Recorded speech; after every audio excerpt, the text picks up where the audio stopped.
Xo'p, bizda narx-navolari aytib o'tadigan bo'lsak, bugun o'zida bu texnikamiz уже 8 soat ishlagan bo'lsa, 500 mingdan hisoblaganda 4 million atrofida pul ketdi. Hozir rashyotini qilamiz va samosvallarimiz bugun 3 tasi ishladi.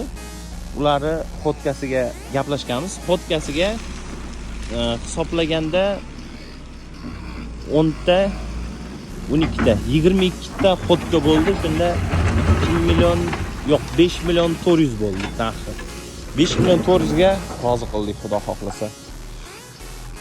Agar sizlarda ham mashina qilib muammo bo'layotgan bo'lsa, agar tanish bilish topolmayotgan bo'lsanglar, bizga murojaat qilsanglar, sizlarga yaxshi o'zimiz ishongan aka-ukalarimizni tavsiya qilamiz. Ishinglari ham baraka